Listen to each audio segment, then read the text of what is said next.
Hello, lovely people. Welcome to my channel. It's Hila here, and thank you so much for tuning in to Saturday Night Stitch. Today's video, we're picking up the threads again on this Burda 10 2020 number 120 dress, which has been gloriously sitting on my dress form and giving me a lot of lovely vibes whenever I've walked into my sewing room. And basically, today we're going to be working on putting the buttons sewing on the buttons. So I've got the equipment that I need for sewing on buttons. I've got my needles over here, and most importantly, I've got my beeswax. So I have chatted on about beeswax. Actually, no, I haven't chatted. I bang on about beeswax and how it makes such a huge difference to your quality of sewing. Especially when you're doing hand sewing, because thread has a tendency to sort of like twirl, get curly and things like that. And beeswax actually removes it. And one of the things that I didn't realize when I started using beeswax was that you actually need to activate the beeswax powers by using heat on the beeswax that has been threaded through. But I'll show you how I do that here to just get that lovely couture finish button, button sewing on your dress. And I've got my thread here. If I have time, I am going to see about prepping for hemming the hem itself. So those are the two main things that I left. I was going to line the dress, but I decided against lining it, and I'm just going to be wearing slips underneath it whenever I have to wear it. Now, the sort of like fly in the ointment is that I started on this dress before I had my colors done. And despite the fact that I have always been attracted to mustard, because I love the contrast of the mustard with navy blue, I think that it's one of the most beautiful combinations you can find. Mustard is not my color. It isn't my color. And yeah, so this isn't going to be something that's going to be super amazing, which is probably why it's taking me long to finish it. But I've decided that I do want to finish it, and it will act as a toile at the very least. Just as a reminder, these are the buttons that I have that I'm going to be using. Oh, can't get the camera to focus, but let's see what they look like. And this is what they will look like on there. And I'm going to be using mustard. So to get started, I'm using these fine point needles. And double knot at the end. And here's my little tip. I will prepare a second needle as well, so that when I get into the groove of it, I don't have to stop and redo the preparation stage. I'll just get straight onto it. So let's get the second needle ready. So I now have the two threads ready. Now I'm going to take them through the beeswax. Open that up.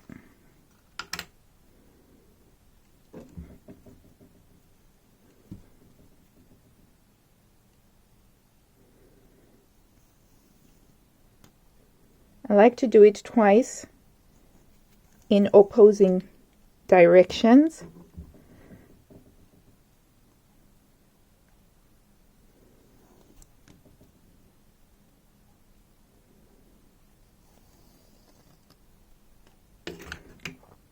Okay, so it's got the coating of beeswax.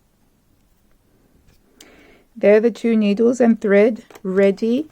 I'm just waiting for the iron to heat up, and when it's a nice heat, I'll go for it. Okay. So just like so.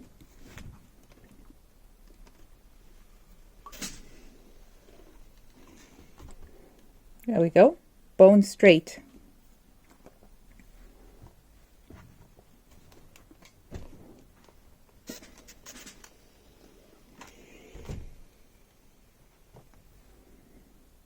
One of the needles is just going to hang out here whilst I start off with this one.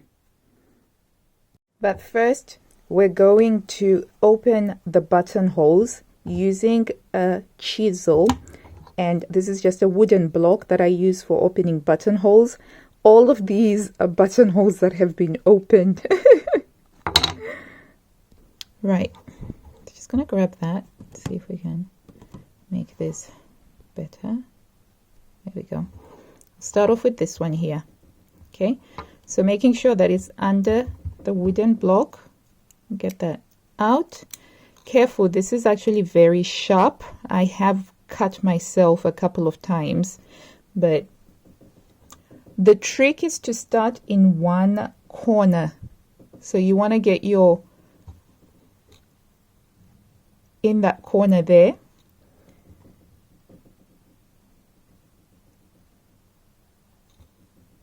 and then you go, oh. Ideally you want this to be on a nice non-slidey surface, but you start like so, and then you go down like that, and then you press with all your might. So you need a stable, solid surface.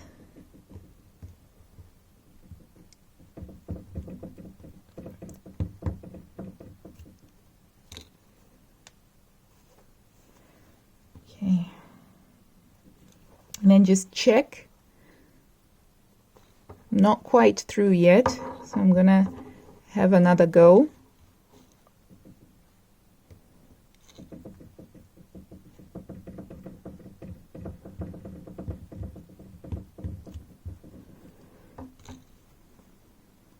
Okay, we have a hole over here. Another way you can do it is to use this thread snipper and some pins to keep you safe. So what you do is, in order to prevent yourself from cutting through the ends over here, you use the needles, the pins rather, to stop you from being able to go through. So, oh,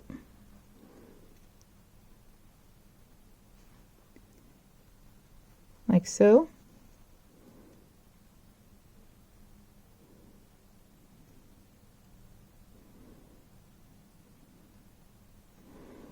You see? So you can't go through those, and that's really just to protect you from ruining your buttonhole. And then using your seam ripper, puncture through and very gently staying in that center aisle, going that way. I personally prefer to do it in 2 goes, so I'll go that way and then I'll turn it round, puncture, and then that way. So I find personally that this is not as neat, because then I tend to have to do some work with clearing the threads versus that one, which to me looks a lot neater than this one. But that's the 2 different ways that you could do it if you didn't have a chisel, but I prefer the chisel. With this one, I'm using my little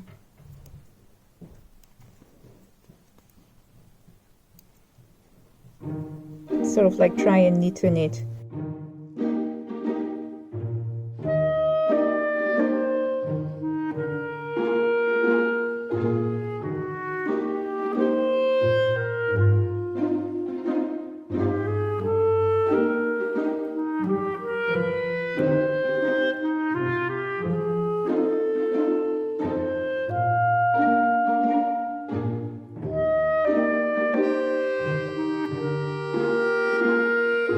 When it comes to sewing buttons, I prefer to go from the top down, because I always find that it's easier to make things align when you start from the top going down.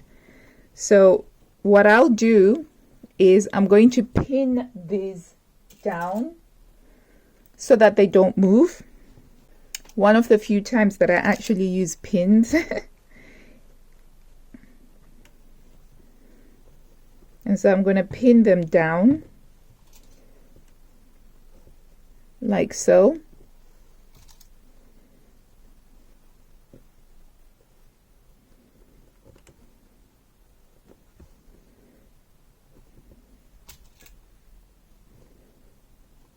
Yep.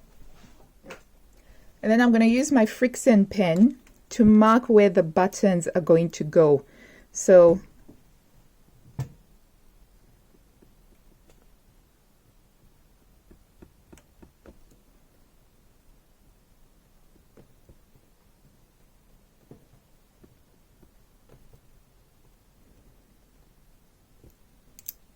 okay. So I've got my points where the buttons are going to go. Now the fun starts, and this is probably going to take the longest. So let me just turn this down like so. Get you to focus. Yep. Okay, so I will start by going through here like so. Remember, I've double knotted at the back, so it's not going to go through. So I'm going to anchor the button first, right? Let's see. Hang on, I'll change the angle. So I have so I've started off, right? And then I'm going to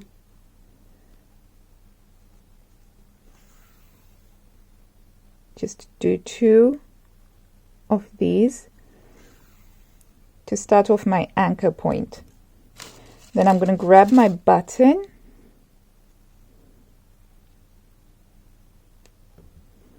so I'm doing a cross where I go like that and I go like that, and that is a technical term for the direction of the buttonhole. Okay, so I'm gonna thread it through, let it hang loose, and hold it up the way that I want to. And what I want to do is I want to make sure that this center here of the button is lined up to my little anchor on here. Yeah, that's why we sort of let it go loose for a bit. And then you will kind of feel when the center is sort of sat over the anchor. And then you're going to hold it down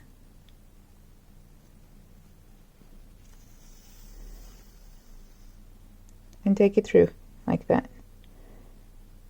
And then we're going to do 3. Oops. The tricky thing is finding your point back. And it doesn't help when you're trying to do it over a camera. It's a lot of fuss. Okay, there we go. So that's the second one.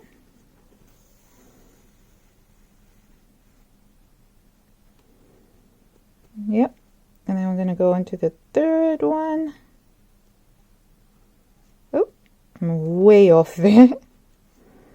There you go.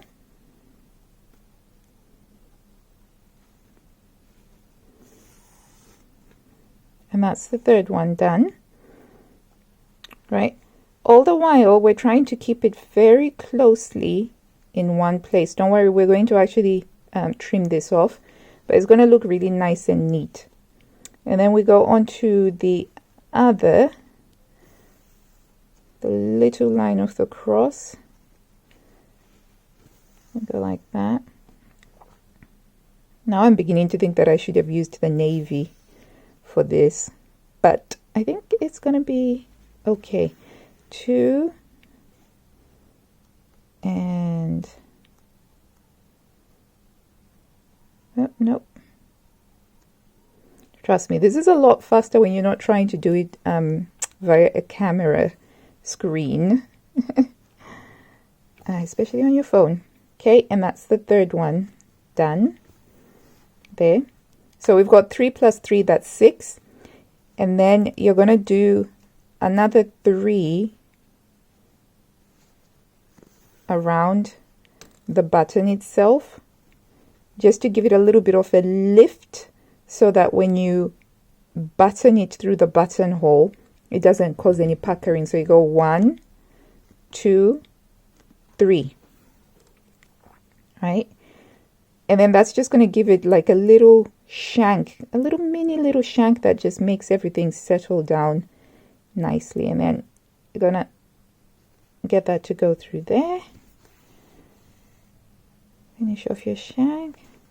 And then on the other side, so you see how we're keeping everything neatly within this one little region here. We're just going to close this off. I don't know what the technical term is, but I'm just calling it closing it off. Oh. Okay. So you sew through the threads themselves. And I like to do 1 and nope, don't need to go through that. 2, and then the second one I like to thread it through the loop. You can see, ta-da! And then the third and final one, and this, lovely people, means that your button is very unlikely to ever come loose.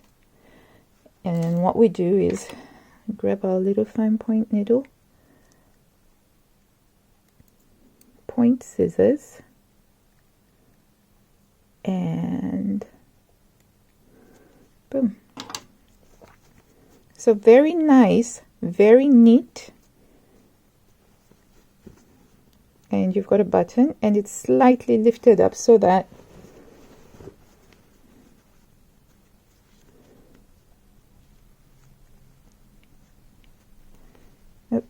all butterfingers now. My hands are getting cold. There we go. It's a nice looking buttonhole here and a button. So I'm gonna go and get the rest of these done.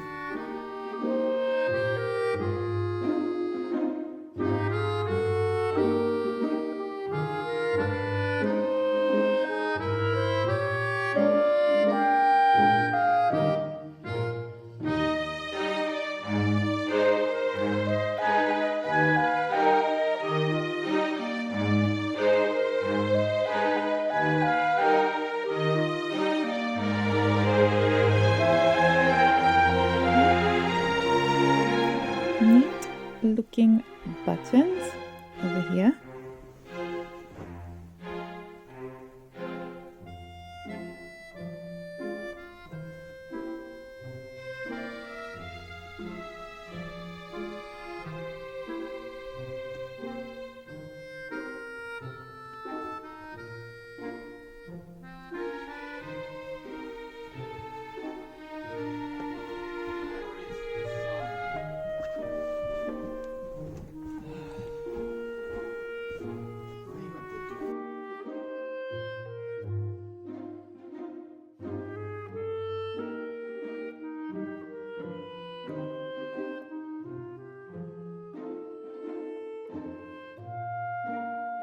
Okay, so that's the buttons that have gone in now. So we're just left with hemming the hem and finishing off the waist belt, and then it will be ready to go. I'm hoping to do that tomorrow. So I've been in the sewing room now for about 40-45 minutes, sewing buttons mindfully and trying to do my best with it. Tends to take a lot longer if I'm kind of rushing through it.